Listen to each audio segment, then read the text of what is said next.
हिंदू धर्म एक विशाल और गहन दर्शन है जिसमें जीवन, मृत्यु और आत्मा के रहस्यों को समझने के लिए अनेक ग्रंथ, पुराण, वेद और उपनिषद मार्गदर्शन प्रदान करते हैं।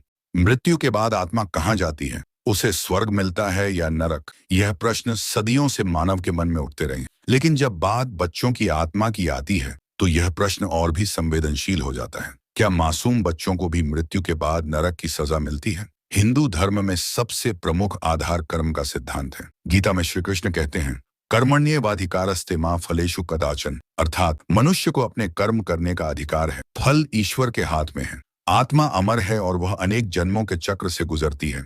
हर जन्म में किए गए कर्म आत्मा के अगले जीवन की दिशा तय करते हैं। अच्छे कर्म से पुण्य मिलता है, बुरे कर्म से पाप, और उसी आधार पर आत्मा को स्वर्ग या नरक की प्राप्ति होती है। लेकिन यहाँ प्रश्न उठता है कि बच्चे तो सचेत कर्म करने की स्थिति में नहीं होते, तो क्या उन पर भी पाप पुण्य का लेखा जोखा लागू होता है? हिंदू धर्म मानता है कि बच्चा मासूम होता है, वह जानबूझकर कोई पाप नहीं करता, इसलिए उसके लिए नरक की सजा का प्रश्न वैसे ही नहीं उठता जैसे किसी सन्यासी या भक्त की आत्मा को अनावश्यक दंड नहीं मिलता।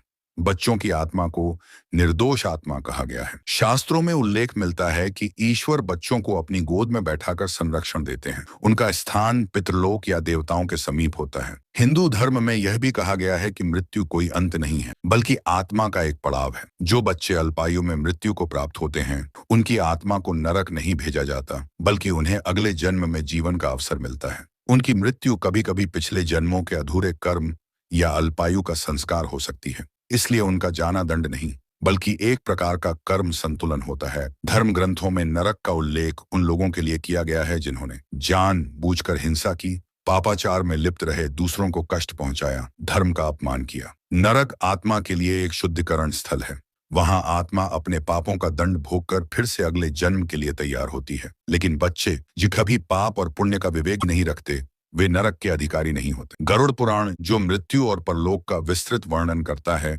उसमें भी नरक की सजा का उल्लेख पापियों के लिए है। बच्चों के लिए कहीं भी विशेष नरक का उल्लेख नहीं मिलता। कुछ पुराणों में कहा गया है कि जिन बच्चों की अकाल मृत्यु हो जाती है, वे गंधर्वलोक या पितृलोक में जाकर अपने अगले जन्म की प्रतीक्षा करते हैं। वहां वे सुरक्षित और सुखी रहते हैं। संतों ने हमेशा बच्चों को ईश्वर का रूप बताया है। संतों का मानना है कि बच्चों की आत्मा निष्पाप होती है। उनके लिए नरक या दंड का कोई स्थान नहीं, बल्कि वे जल्दी ही पुनर्जन्म के चक्र में आकर एक नया जीवन प्राप्त कर लेते हैं। हालांकि यह भी मान्यता है कि आत्मा अपने साथ पूर्व जन्म के संस्कार लेकर आती है। यदि किसी आत्मा का जन्म अल्पायु में ही समाप्त हो जाता है, तो यह पिछले जन्म के अधूरे कर्म का परिणाम हो सकता है। लेकिन यह दंड नहीं है, यह केवल कर्म का हिसाब चुकता करने जैसा है। इसलिए यह कहना कि बच्चे को नरक की सजा मिली पूरी तरह गलत है। हिंदू धर्म में ईश्वर को दयालु पिता कहा गया है। वह अपनी संतान पर कभी भी अन्याय नहीं करते। बच्चों को सजा देना ईश्वर की करुणा के सिद्धांत के विरुद्ध है। शास्त्र कहते हैं, ईश्वर सर्वभूतानां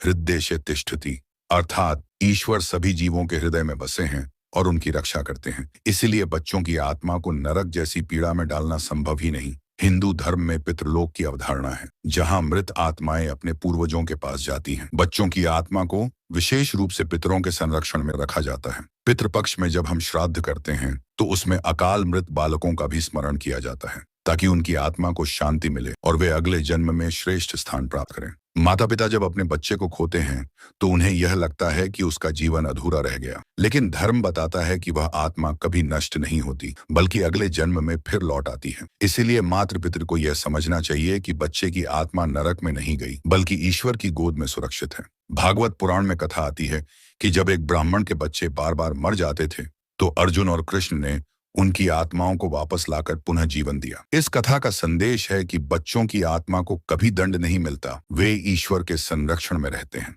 कठोपनिषद में यमराज नचिकेता को समझाते हैं कि मृत्यु कोई अंत नहीं है, बल्कि आत्मा का एक नया सफर है। आज के समय में जब लोग बच्चों की अकाल मृत्यु देखते हैं, तो वे इसे ईश्वर की परीक्षा मानते हैं, लेकिन वास्तव में यह आत्मा के पुनर्जन्म की प्रक्रिया का हिस्सा है। हिंदू धर्म यह सांत्वना देता है कि बच्चों की आत्मा को किसी प्रकार का नरक नहीं भोगना पड़ता। गांव देहातों में भी यह माना जाता है कि मरने वाले बच्चे ईश्वर के फूल बन जाते हैं। लोग कहते हैं कि वे सीधे भगवान के पास चले जाते हैं। यह लोक विश्वास भी इस बात का प्रमाण है कि बच्चों की आत्मा को दंड या नरक से नहीं जोड़ा जाता।